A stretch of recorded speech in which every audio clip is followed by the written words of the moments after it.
Salut les Jujiteros. Welcome in the kitchen. Voilà, dans la kitchen, chez moi. Aujourd'hui, interview nutrition, mais aussi nutrition et préparation mentale. Il m'avait invité sur son podcast où on avait parlé de méditation principalement. Et aujourd'hui, je vous présente Paul Jobert, alias Méditation. Bienvenue, Paul. Mhm. Salut tout le monde, welcome in the office. Moi, je suis au bureau avec Mohamed Ali qui est toujours là pour me rappeler d'être toujours motivé et déterminé. Ça va, Julius, la forme? Ça va super bien. Je suis vraiment très, très content de t'avoir.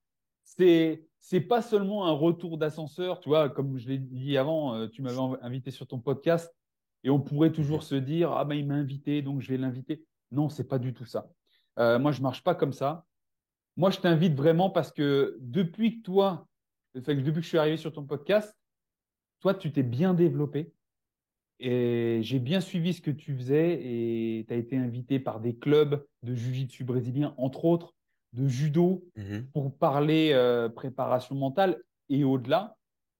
On va en parler un petit peu plus tard, mais avant ça, pour tous ceux qui ne te connaissent pas, est-ce que tu pourrais te présenter qui tu es, où tu vis, quel âge tu as, ton parcours sportif, dis-nous tout. Yes. Ben, moi, c'est Paul. Je suis préparateur mental. J'ai 30 ans, je vis à Bordeaux. Et ce que j'ai envie de dire, c'est que je suis un passionné de sport, comme beaucoup de gens, comme toi et comme beaucoup de gens qui suivent ta chaîne, je pense. Un passionné de sport depuis tout petit.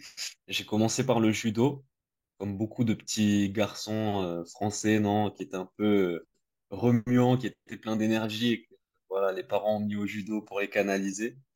Et ensuite, ben, je me suis vraiment passionné par le sport de manière générale, donc j'ai fait plein de disciplines différentes. Tu vois, j'ai joué au foot, j'ai fait du rugby, de l'athlétisme, de la capoeira, et j'en suis arrivé au jiu-jitsu brésilien, qui aujourd'hui me passionne énormément. Excellent. Et quel grade tu as là? Et combien de temps ça fait que tu pratiques? Moi, j'ai commencé donc le JJB il y a 1 an et demi et donc je suis ceinture blanche. Tout frais, mais comme tu l'as dit, Ouais. tu es un passionné de sport comme moi. Moi, toi, ça fait 12 ans que je fais du jiu-jitsu brésilien, mais j'ai fait plein de sports et comme toi, j'ai commencé par le judo, comme je pense beaucoup Mhm. de jeunes en France, hein. Qu'est-ce qui t'a amené, quel était le déclic pour commencer le jiu-jitsu? Tout simplement un ami qui en faisait depuis un petit moment et qui connaissait mon amour et ma passion pour le sport et qui me disait, faut que tu y ailles, tu vas trop kiffer, je te connais, je suis sûr que tu vas, vas-y, vas-y, vas-y. Un jour, il m'a filé un kimono, il m'a dit, va dans le dojo le plus proche de chez toi, regarde sur Internet. C'est ce que j'ai fait. Il y avait un dojo à les 500 mètres de chez moi qui proposait du jiu-jitsu brésilien. Et j'y suis allé, j'ai dit, ah ouais, ok, d'accord, c'est pour ça qu'il me tannait avec le JJB. Excellent. Et donc, on a parlé, ben, tu faisais de la préparation mentale. Est-ce que tu pourrais nous parler, de ta, comment dire, ta formation, mais aussi Mhm. qu'est-ce qui en amont t'a poussé vers ce travail? Ouais. Pour la formation, ben moi, je me suis formé notamment avec un organisme de formation qui s'appelle Focus, qui a été créé par un monsieur qui s'appelle Anthony Met, qui est psychologue du sport, docteur en psychologie, préparateur mental, et qui est vraiment une référence dans la matière. Il a écrit plein de bouquins, je l'ai reçu sur le podcast aussi, on a fait un super épisode. Et donc j'ai fait plusieurs formations avec Anthony en préparation mentale. En parallèle, moi je suis un passionné, donc je suis toujours en train de lire, je lis beaucoup, de me former, de consommer toutes sortes de contenus, de documentaires, d'articles scientifiques aussi sur le sujet. Et ce week-end, j'ai obtenu ma certification de professeur de yoga aussi, euh, qui je pense est un super outil pour la préparation mentale du sportif, notamment à travers les exercices de respiration, par exemple, qui ont été popularisés vachement, par exemple, dans le JJB par Rickson Gracie. Oui, je viens de Et voir ça. Félicitations hein, ouais. pour ton diplôme. Euh, Merci, merci. Comme tu le dis, oui, Rickson Gracie a apporté ça au Jiu-Jitsu, mais encore faut-il s'y intéresser. Parce que si tu parles, je Mhm, pense que tu t'en es rendu compte quand tu navigues dans les clubs, on est plus attiré par le côté pratique martiale, hein, pratique du Jiu-Jitsu, que certainement des fois les choses périphériques comme la mobilité, le Mhm. stretching, la respiration. Toi, c'est quoi qui t'a poussé vraiment vers ça? Parce que tu dis que tu t'inspires de Rickson Gracie, de l'exemple qu'il a pu donner. Mais qu'est-ce qui, toi, vraiment, à l'origine de Mhm. ce déclic? Moi, je découvre, on va dire, tout l'univers de la préparation mentale à l'époque où je jouais beaucoup au foot. En 2016, je jouais beaucoup au foot, plusieurs entraînements par semaine, match le week-end. Et à la base, je cherchais euh, quelque chose de plus efficace que les étirements de footeux qu'on nous faisait faire à la fin de l'entraînement, tu vois. Et donc, je me tourne vers le yoga pour l'aspect purement souplesse, mobilité, faire des étirements, voilà, augmenter ma souplesse et ma mobilité.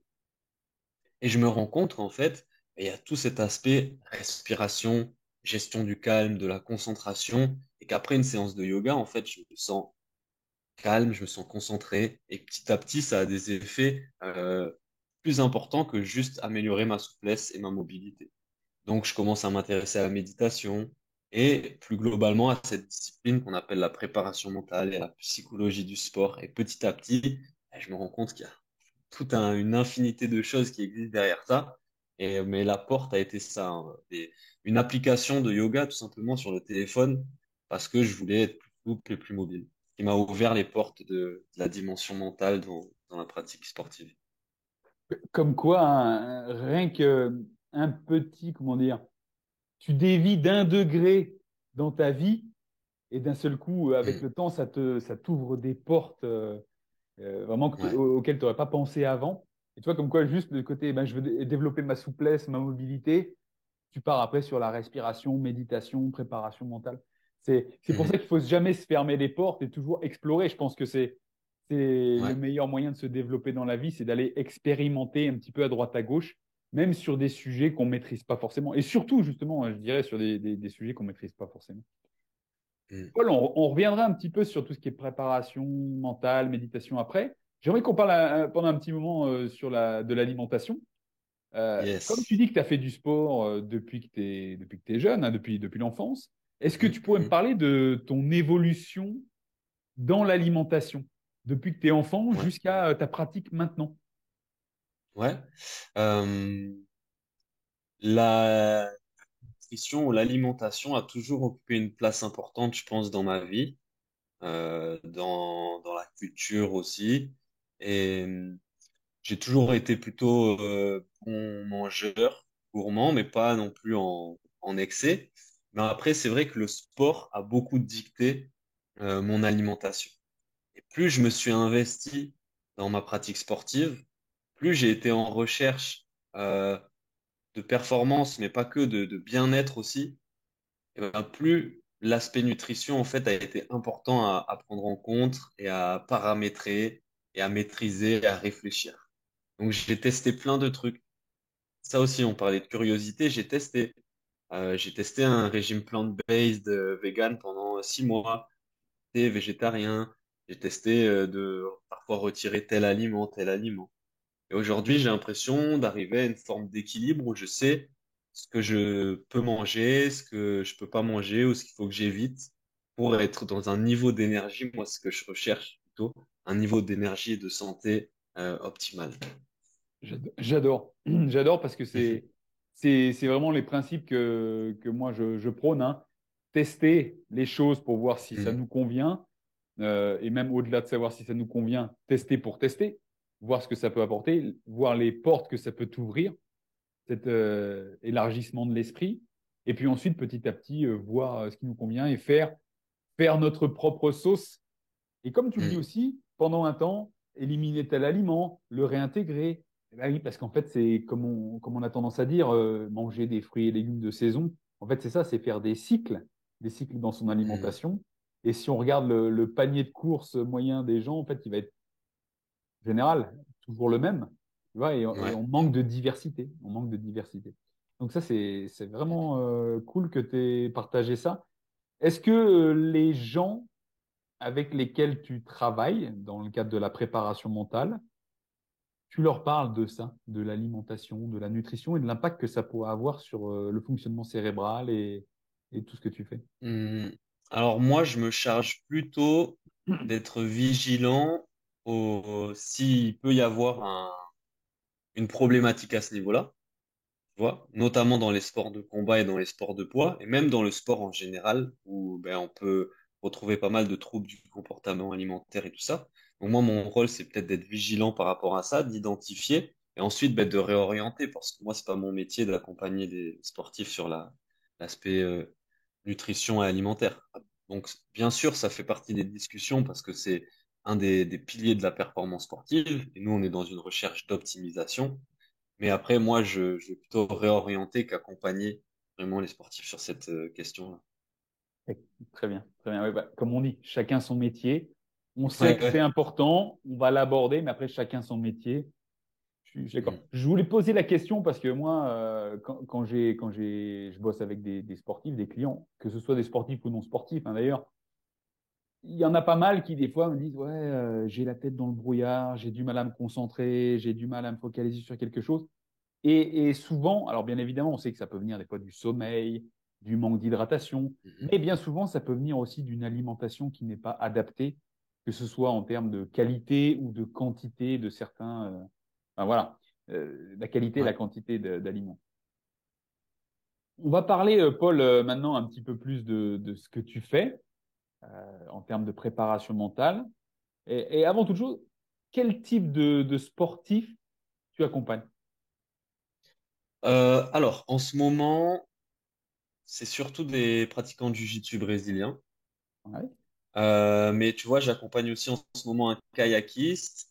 Dernièrement, il y a un joueur de poker qui m'a contacté parce ouais. qu'il a adhéré à mon approche et il cherchait vraiment à optimiser son, son game, mais dans l'aspect mental.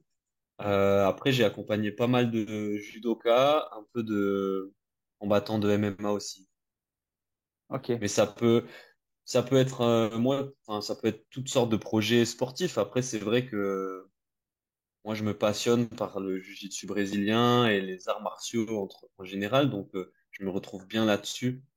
Je sais qu'il y a pas mal de gens qui me contactent qui sont dans ces disciplines-là. Ben justement, parlons de jiu-jitsu brésilien. Moi, la chose qui m'intéresse, c'est Mhm. quel, comment je pourrais formuler ça? Dans toutes les personnes que tu accompagnes en JJB, qu'est-ce qui serait le point faible qui ressort le plus d'un point de vue mental c'est quoi tu vois ce que je veux dire? Le point faible qui Ouais, ressortirait ouais, le ouais, plus ouais. quand on vient te solliciter. Pour moi, il y a deux facteurs vraiment de contre-performance qui ressortent, c'est le stress et la concentration. Qui parfois sont liés, hein. Et, euh, et chez les compétiteurs, on va dire spécifiquement, c'est très lié, je trouve, à la gestion d'une journée de compétition. Les compétitions sont longues, les journées sont longues. C'est pas toujours à quelle heure on passe. Il y a de l'avance, il y a du retard, il y a des gens autour, il y a du bruit, il y a de l'agitation. Et en fait, la gestion de la journée de compétition, elle va être fondamentale, quoi. Et ouais, ça, je peux comprendre. Est-ce que ça voudrait dire aussi par là, est-ce que tu as pu identifier que par rapport à cette gestion de journée de compétition, ce seraient des gens aussi que tu accompagnes qui seraient moins expérimentés dans la pratique de la compétition? Euh, Pas forcément parce que tu vois, il y a quelque chose aussi qui ressort de certains gars que j'ai pu accompagner. C'est justement des gars qui sont expérimentés et qui aujourd'hui ont une casquette et de coach et de combattant. Donc sur une même compétition, qui doivent faire ce switch et gérer les moments où je coach, les moments où je combats, etc. Donc ça va être hyper important aussi de réfléchir à tout ça pour être dans les meilleures dispositions mentales à la fois quand je suis dans mon rôle de coach et à la fois quand je suis dans mon rôle de combattant. Ah, ça, c'est marrant que tu me dises ça parce que, tu sais, d'un point de vue nutrition, j'accompagne ben, de tous les types de ceintures et j'ai pas mal Ouais. de black belt qui me disent Mhm. non, mais en fait, j'ai foiré ma compète parce qu'en fait, je me suis rendu compte que je peux pas gérer à la fois les élèves de mon académie et me concentrer sur ma compète parce que ben, là, je Tu vois? dilapide mon énergie. Ouais, ils se rendent bien compte. Ok, ouais, Mhm. ok, je comprends, je comprends. Tu parlais de stress et de concentration. Donc là, tu vois, ce côté concentration chez Mhm. l'athlète, qu'est-ce que tu dirais le facteur premier de trouble de la concentration qui ressort chez les athlètes de JJB? Ben, en fait, c'est l'incapacité ou la difficulté à se reconcentrer. Ce que moi, j'essaye de développer beaucoup, c'est cette capacité à se reconcentrer le plus vite possible et sur ce qu'il faut, sur l'objectif. Parce que être déconcentré, ça va arriver toujours. C'est la nature de notre mental de partir à droite à gauche. En compétition, il y a des sollicitations, il y a du bruit, il y a tout ça. Donc, on va toujours être déconcentré. Mais c'est cette faculté à se reconcentrer qu'il faut entraîner, qu'il faut développer et qui est pas forcément naturellement développée chez tous, tu vois.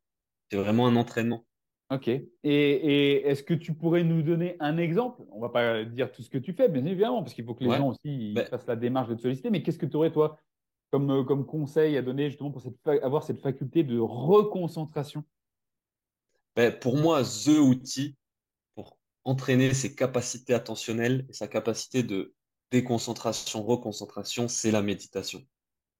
Parce que pratiquer quotidiennement, régulièrement, elle te permet vraiment de faire cet exercice que tu fais jamais autrement, d'être concentré sur une chose, qu'une seule chose, qui va être ta respiration par exemple.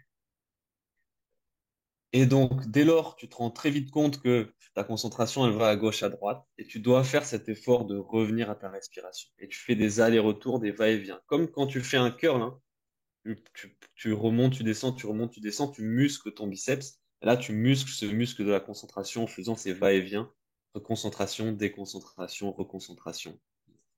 Donc, c'est vraiment l'outil pour moi fondamental parce que il est accessible à tous, il est gratuit, on peut le faire partout, tout le temps. Et aujourd'hui, il y a énormément de recherches scientifiques qui appuient les effets positifs qu'il peut avoir en termes de concentration, mais globalement en termes de bien-être, de gestion du stress, plein d'autres choses encore. Mm. Bah, tu sais que tu prêches un convaincu, hein. On avait pu échanger là-dessus sur la Ouais. méditation. Voilà, moi je fais ça depuis maintenant c'est peut-être presque 10 ans que je fais ça Mm. quotidiennement, que ce soit d'une façon ou d'une autre. Et bien évidemment, je me suis rendu compte que cette capacité à muscler, cette capacité à revenir à l'instant présent, elle se renforce avec le temps. Mhm. Mais la problématique qu'on pourrait rencontrer quand on travaille avec quelqu'un, moi, tu sais, en tant que naturopathe et conseiller en nutrition, je peux préconiser la méditation. Mais la problématique, c'est la sémantique, c'est comment on aborde le sujet avec les personnes, parce que tu sais très bien que tout le monde n'est pas ouvert là-dessus. Alors, j'ose espérer que les gens qui font appel à un préparateur mental sont déjà, eux, plus ouverts au côté méditation. Mais déjà, quand je pense que tu vas confirmer, quand tu dis le mot méditation à quelqu'un, les trois quarts du temps, tu le perds en route, quoi. Ouais, mais c'est pour ça que le travail, ce que je fais moi à travers Méditation, que ça soit le podcast, ce que je peux partager sur les réseaux, et ce que je fais après quand je travaille avec un sportif, c'est déjà déconstruire toutes ces images et tous ces clichés qu'il y a encore autour de la méditation. Donc d'un moine bouddhiste dans une grotte qui médite 8 heures par jour. Non, on n'a pas besoin de méditer 1 heure par jour pour entraîner ses capacités attentionnelles, renforcer cette capacité de concentration et de présence à ce que l'on fait. C'est pas que un truc de perché, de spirituel, de religieux, même si ça peut l'être. Il y a des gens qui utilisent la méditation à ces fins-là. Pour la préparation mentale, on l'utilise vraiment comme un outil pour entraîner cette capacité de concentration, de reconcentration. Et donc, ouais, c'est ça, c'est lever un peu les barrières, les freins et les clichés qu'il peut y avoir autour de ça. Et ce que j'essaye de faire, moi, avec méditation, en passant dans les clubs aussi, par exemple, en parlant de méditation, etc. Et justement, quand tu passes dans les clubs comme ça, donc bah, tu en parles et j'imagine que tu dois faire à un moment un atelier pratique ou peut-être que tu fais peut-être une Mhm. méditation guidée. Quel retour vont t'apporter les pratiquants? Euh, j'ai des retours plutôt positifs des pratiquants, déjà sur la découverte de la préparation mentale, parce que la préparation mentale, c'est encore assez méconnu et sous-estimé aussi, encore aujourd'hui, et euh, notamment on va dire, dans le sport amateur, dans le sport professionnel, j'ai l'impression que tout le monde a acquis le fait que c'est important et qu'il faut s'y mettre. Et, euh, et donc, j'ai des retours plutôt positifs, des gens qui, justement, n'arrivaient pas à méditer parce que il pensait que dès lors que, il n'arrivait pas à arrêter le flot des pensées, c'est qu'il n'arrivait pas à méditer. Donc, ce que je répète à chaque fois, c'est qu'il il n'y a pas une bonne et une mauvaise méditation. Ça n'existe pas. Euh, la nature du mental, du fonctionnement, du cerveau fait qu'il y a des pensées qui viennent, tout ça, tout le temps. Le but de la méditation, c'est plutôt de les observer et d'entraîner sa capacité de reconcentration.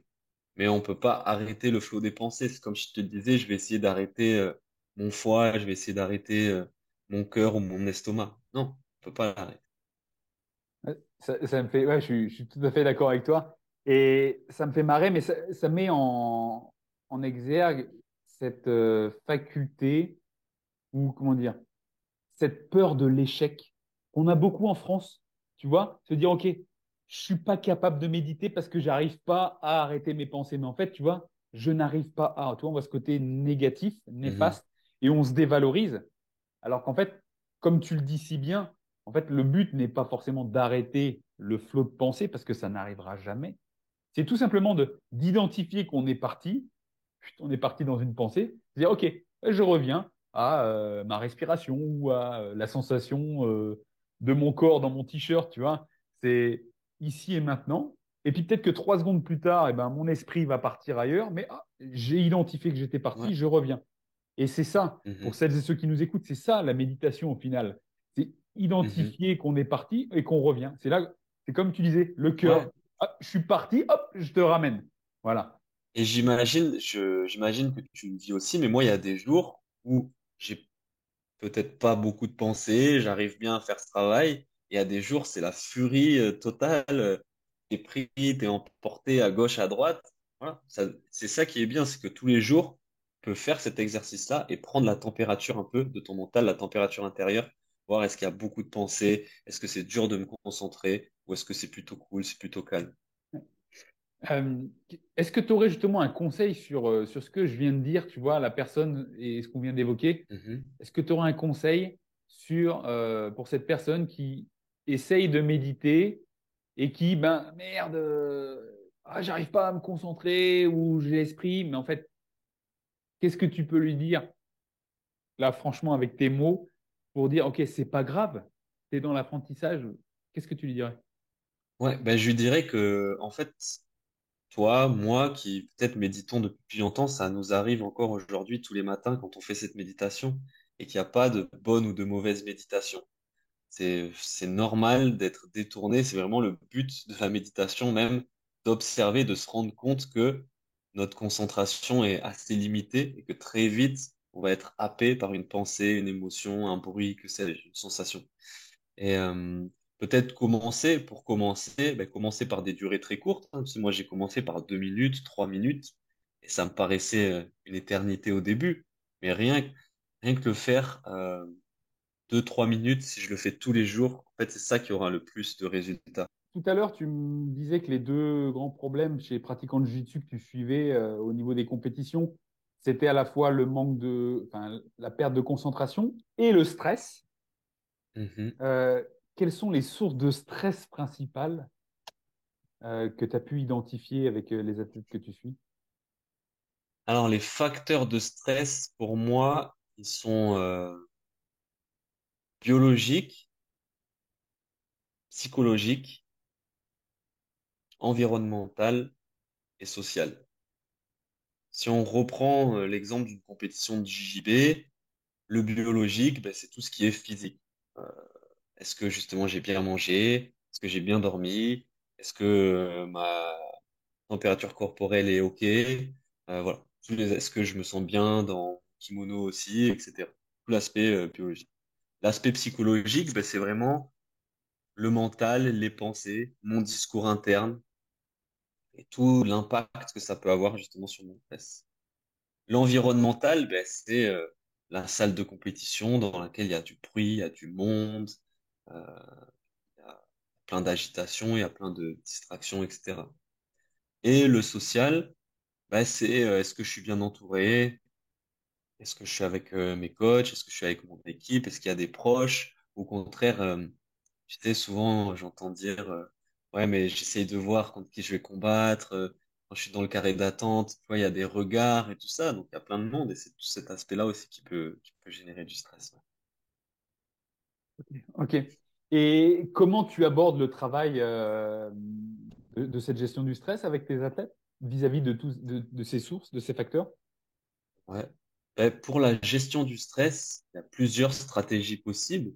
Il y a tout ce qui va être exercice de respiration, discours interne, euh, méditation, ça va nous aider à être dans un esprit un peu plus calme, un peu plus serein, un peu plus apaisé.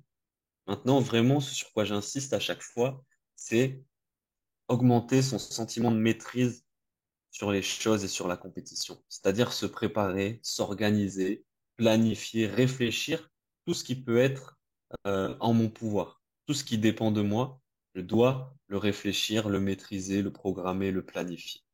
Donc avoir vraiment une anticipation et une organisation très carrée, très solide. Ça va automatiquement réduire mon niveau de stress parce que ça va augmenter mon sentiment de maîtrise sur les éléments, sur l'environnement, sur le biologique, sur le psychologique, tu vois, sur tous les facteurs qu'on a cités comme étant des facteurs potentiels de stress. Maintenant, il faut aussi garder des capacités d'adaptation et de flexibilité parce que une compétition, ça se passe pas toujours comme prévu, donc il va falloir savoir s'adapter. Mais déjà, venir arriver à une compétition en maîtrisant un maximum d'éléments, eh ben, ça va forcément faire diminuer ton stress. Je suis vraiment très content que tu nous dises ça parce que ça m'a fait penser à l'interview, à la super interview qu'il y a sur ton podcast de Laurence Fouillat, qui est quand même Mhm. une star du JIB français et qui décrit parfaitement contrôler ce qui est Ouais. contrôlable, la planification. Euh, on va peut-être pousser à l'extrême, mais en fait, c'est pas tant pousser à l'extrême, c'est l'extrême vers la réussite au final. Et tout ce qu'elle met en Mhm. place, ça porte ses fruits, bien évidemment. Ouais, donc c'est vraiment inspirant. C'est Ouais, des outils qui ont cet été épisode, éprouvés. j'invite ceux qui l'ont pas écouté à écouter cet épisode. C'est vraiment une masterclass sur comment aborder sa compétition en jiu-jitsu brésilien. Et justement, ben, du coup, pour maîtriser tout ça, s'entourer euh, de personnes qui vont t'aider à trouver la bonne attitude ou la bonne organisation, ça va être hyper important, tu vois.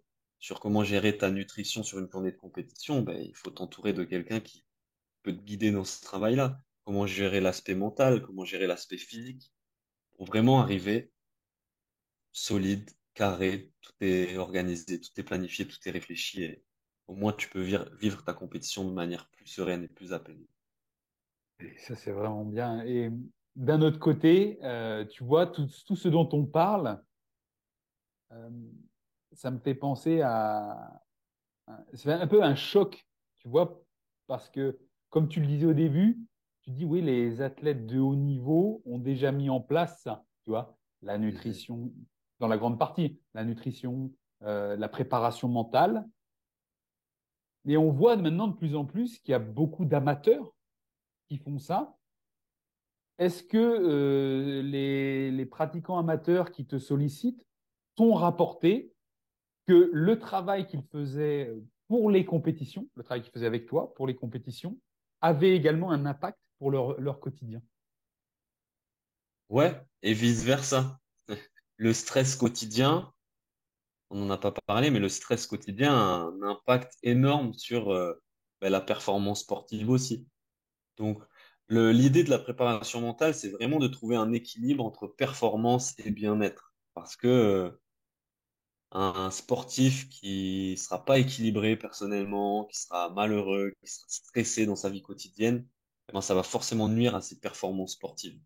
Donc moi, je travaille sur ces deux aspects-là et, et dans une recherche d'équilibre où parfois on va mettre un petit peu l'accent sur le côté performance parce qu'il y a des échéances, il y a des... ok, tout en sachant du coup que peut-être il y aura un petit impact négatif sur le bien-être. Ça peut, tu vois, mais c'est raisonné, c'est réfléchi, c'est anticipé.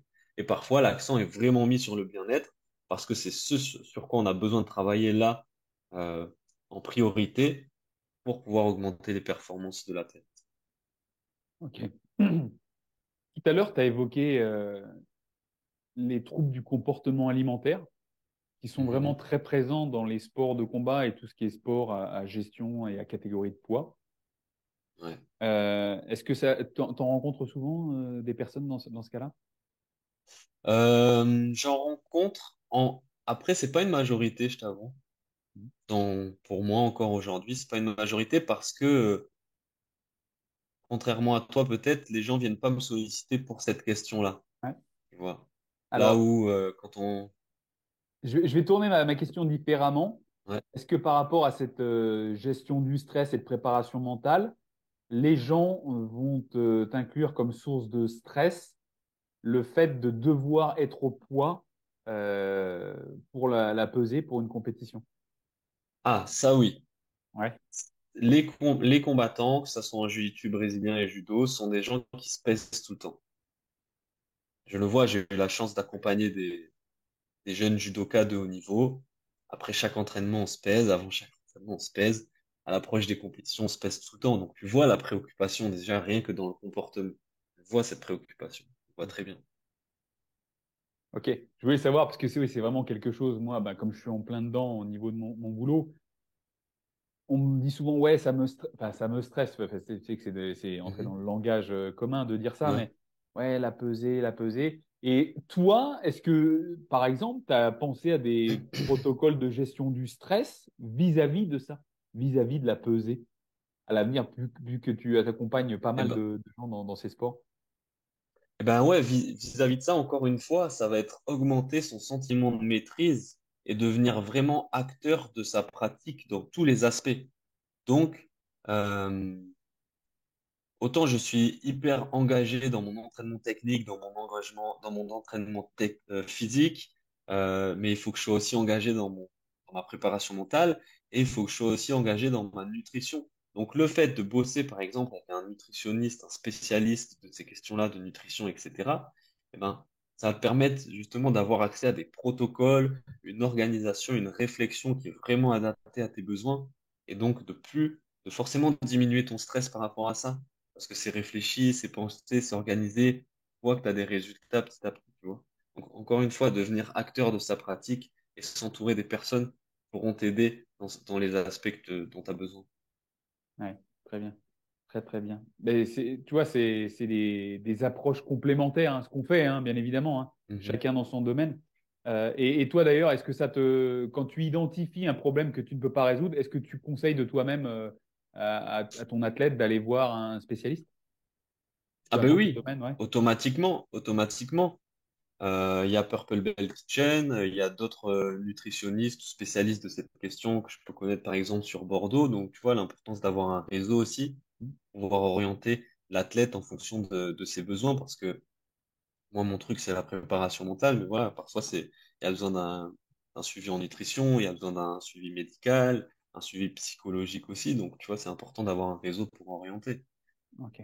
Oui, moi, j'hésite pas à le dire et je commence toujours l'accompagnement par une phase de bilan et de profilage vraiment conséquente pour avoir un aperçu global de l'athlète et de son fonctionnement. Et la question de la nutrition et de l'alimentation, elle revient toujours. Ça, dès le début, j'identifie si oui ou non il y a un problème ou une demande tout simplement par rapport à cet aspect-là, quoi. Ok. Merci, Paul. On va rentrer dans les dernières minutes de cet échange. Moi, j'aimerais que tu me dises le plus mauvais conseil que tu aies entendu en gestion du stress. Plus mauvais conseil que j'ai entendu en gestion du stress, attends, parce qu'il y en a un paquet. Le plus mauvais, ça serait, hmm, je pense l'avoir entendu celui-là. Ça serait de consommer des substances illicites ou même pas illicites, de l'alcool par exemple, en disant ah oui mais ça va te déstresser, ouais, ça va faire descendre ouais, Fume un pas petit bonne joint idée, avant de monter sur le tatami, tu vas déstresser. pas bonne idée, pas bonne idée. Ah ouais. Toutes les stratégies de fuite en général, ouais, les stratégies de fuite vont pas être des stratégies intéressantes en termes de gestion du stress. Il faut s'y confronter, il faut l'accepter pour arriver à le gérer. Excellent, c'est vraiment la réponse. Là, ce que tu viens de dire, là, éviter la stratégie de fuite, c'est faire face à la réalité. Et parce que tu fais face à Mm. la réalité à un moment donné, tu apprends à la dominer et tu deviens une meilleure version de toi-même. Et la prochaine fois, donc, du coup, tu appréhenderas mieux la chose. Excellent. Et donc, Ouais. ça, c'était le pire conseil. Et toi, quel est le conseil que tu donnerais, si tu n'en avais qu'un à donner, un athlète de jiu-jitsu brésilien qui va faire sa première compétition demain? Ah, s'il fait sa première compétition demain, et c'est trop tard. Fallait s'y prendre avant. Mais oui, mais c'est ça la réponse. C'est ça la réponse. C'est la même chose que moi, quand on me sollicite, on me dit, ouais, tiens, il faut que je sois au poids samedi, alors qu'on est mercredi, tu vois. C'est ça, c'est comme tu l'as dit si bien par le passé, précédemment. Il faut anticiper, planifier, organiser. Mhm. C'est un entraînement, ouais, c'est ça. Ok. Paul, pour terminer cet entretien, est-ce que tu peux me dire comment on peut te joindre et sur quelle plateforme on peut te suivre? Et ben moi, je suis joignable sur Instagram. J'ai mon Instagram Méditation, Paul Jaubert Méditation. Donc allez-y, là, je réponds à toutes les questions des gens. On me pose souvent des questions sur la préparation mentale, la méditation. Donc allez-y, n'hésitez pas. Moi, c'est avec grand plaisir que j'échangerai avec vous. Et si vous voulez aussi plus d'infos sur l'accompagnement en préparation mentale, comment ça se passe et tout, allez-y, vous pouvez me retrouver sur Instagram Méditation. Ouais. Je mettrai les liens en dessous de cette vidéo. Merci Paul. Yes. Je te dis à très bientôt. Merci pour tout. Les Juiteros, Merci à n'oubliez pas toi. de liker, partager à vos collègues d'entraînement. Je vous dis à la prochaine. Paro